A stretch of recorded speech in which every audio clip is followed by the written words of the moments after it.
You leave a meeting feeling pretty good.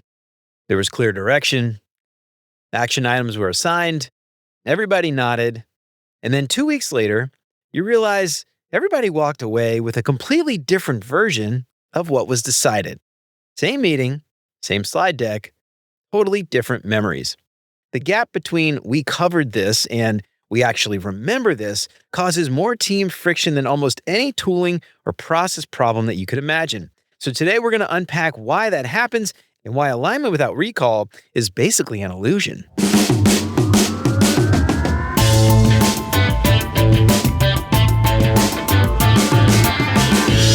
What's up, UX fam? Welcome to another edition of the Cognition Catalog, where every week or so, we'll dig into a new cognitive bias and explore how that bias can impact how our team works together and what we can do to ensure we don't get caught up in the pitfalls.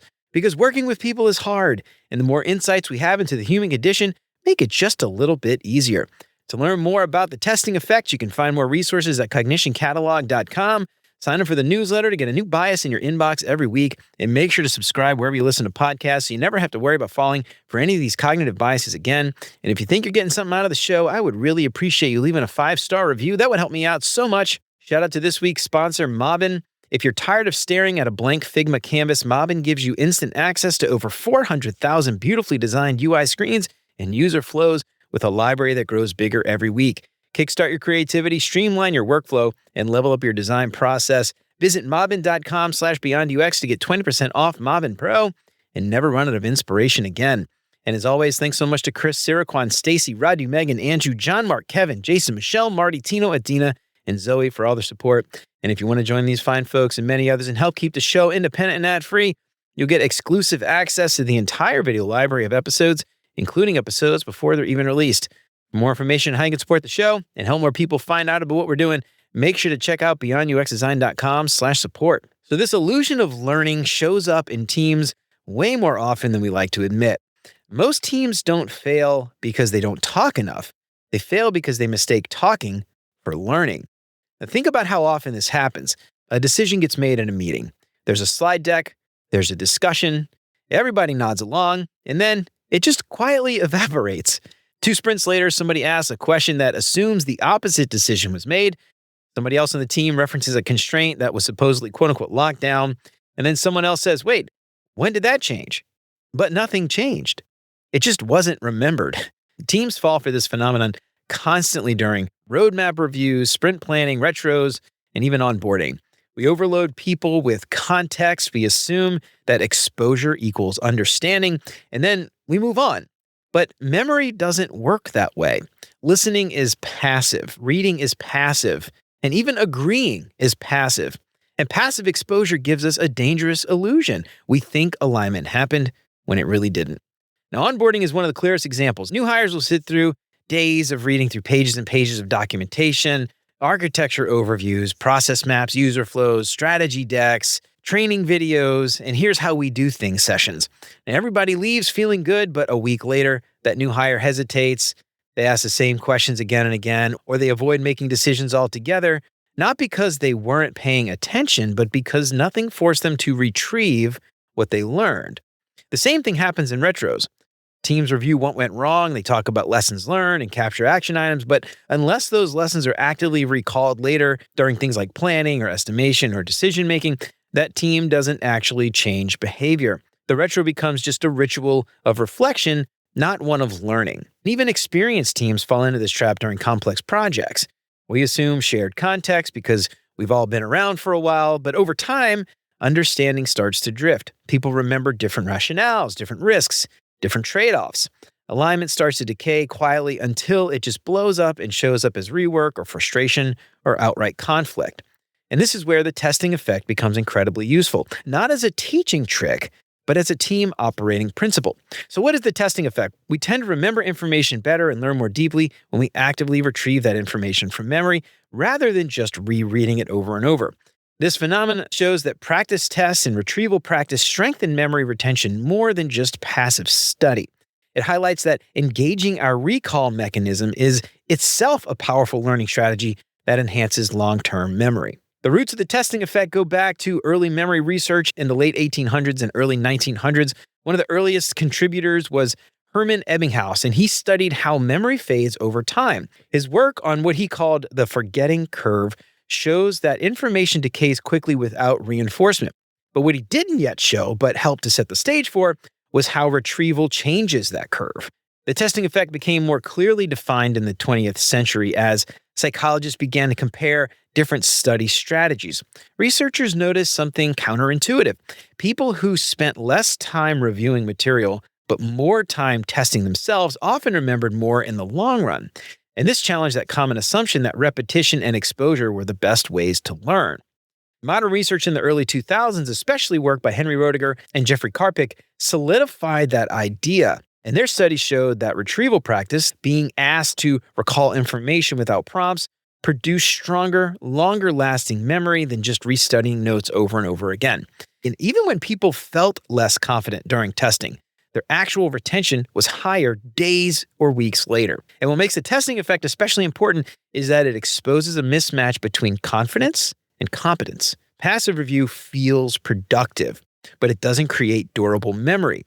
Active recall feels harder, and sometimes it's uncomfortable, but it's what actually builds understanding. And that gap shows up constantly in how teams think they've aligned until reality proves otherwise.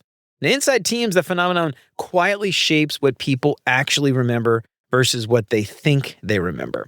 Teams exchange large amounts of information all the time through meetings, documentation, Slack messages, presentations, but without opportunities to retrieve and restate that information, much of it fades quickly or becomes distorted over time.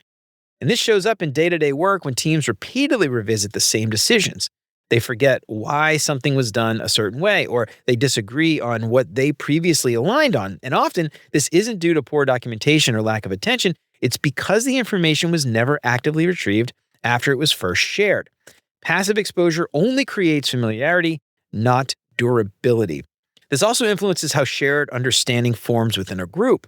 When team members explain ideas to one another, or they summarize outcomes from memory, or they restate goals without notes, they are reinforcing collective knowledge. And those moments of recall help surface misunderstandings early before they harden into assumptions that ultimately slow progress or create friction. So in retrospectives, planning sessions, cross-functional discussions, that retrieval naturally acts as a diagnostic tool. When people struggle to recall the decision or rationale, it signals that the knowledge was never fully integrated in the first place. Teams that normalize recall rather than treating it as a failure are better positioned to course correct and build more resilient shared understanding over time. And importantly, the testing effect highlights why psychological safety matters. Retrieval requires speaking up. It requires thinking out loud. And maybe most important, it requires being wrong. If team culture punishes uncertainty, people will start to avoid recall and they'll default to that passive agreement. And over time, all this does is create shallow alignment and hidden confusion that only surfaces when things finally break down. So how can you harness the testing effect in your day-to-day? Well, first, treat alignment as something that you verify, not something that you assume.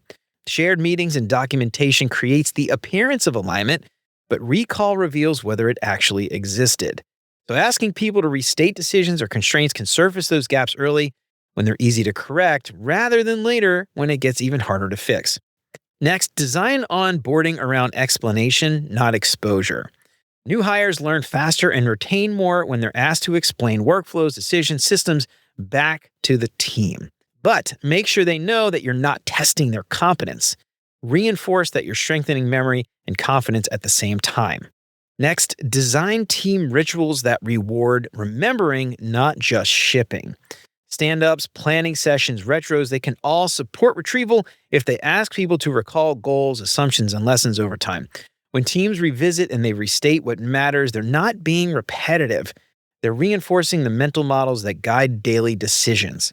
And next, normalize recall as a team habit, not as a performance signal. When recall feels like evaluation, people start to avoid it. But when it's framed as collective sense-making, it strengthens trust and shared understanding. Teams that practice retrieval openly reduce confusion, rework, and unnecessary conflict. And lastly, maybe the most important, but probably the simplest, end meetings with prompts that require recall. So instead of ending a meeting by asking, "Does anyone have any questions?" which only invites silence, try asking, "Can someone summarize what we just decided?" Or, what did we decide? Or what should we remember from this? That one question forces recall and instantly reveals whether alignment actually existed. And ultimately, the testing effect tells us something simple and uncomfortable. If people aren't asked to recall something, they probably won't remember it. And it's important to remember that correction doesn't require quizzes or formal tests. It requires intentional retrieval moments built into everyday work. Well, all right, y'all, that's it for the Cognition Catalog for today. I hope we helped to shed a little bit of light on the testing effect and how we can use it to impact our day-to-day work. But I'm curious, have you harnessed the power of the testing effect in your daily work? How'd it go? I'd love to hear about it. Let me know what you think on LinkedIn or shoot me an email at hello@beyonduxdesign.com. I'd love to hear from you. To learn more about the testing effect, you can find more resources at cognitioncatalog.com. Sign up for the newsletter to get a new bias in your inbox every week, and make sure to subscribe wherever you listen to podcasts so you never have to worry about falling for any of these biases again. And if you think you're getting something out of the show, I would really appreciate you leaving a 5-star review. That would help me out so much. And if you want to pick up some big, beautiful art prints of some select biases, make sure to check out beyonduxdesign.com/shop. Get free shipping on all orders over $30 and use the promo code LISTENER to get 10% off your entire order. And if you have a favorite bias that you want to see in print, let me know. I'd be happy to take requests. And if you're tired of staring at a blank Figma canvas, Mobbin gives you instant access to over 400,000 beautifully designed UI screens and user flows with a library that grows bigger every week. Kickstart your creativity, streamline your workflow, and level up your design process. Visit mobbin.com/beyondux to get 20% off Mobbin Pro and never run out of inspiration again. Help keep the show independent and ad-free. Check out beyonduxdesign.com/support to find out how. You can join Chris, Sarah, Quan, Stacy, Radu, Megan, Andrew, John, Mark, Kevin, Jason, Michelle, Marty, Tino, Adina, Zoe, and many others, and help keep the show independent and ad-free. You'll get exclusive access to the entire video library of episodes, including episodes before they're even released. Get instant access to those videos right now for as little as $5 a month. And until next time, remember, you're more than a designer because there's more to UX and design. I'll see you around. Take care, y'all.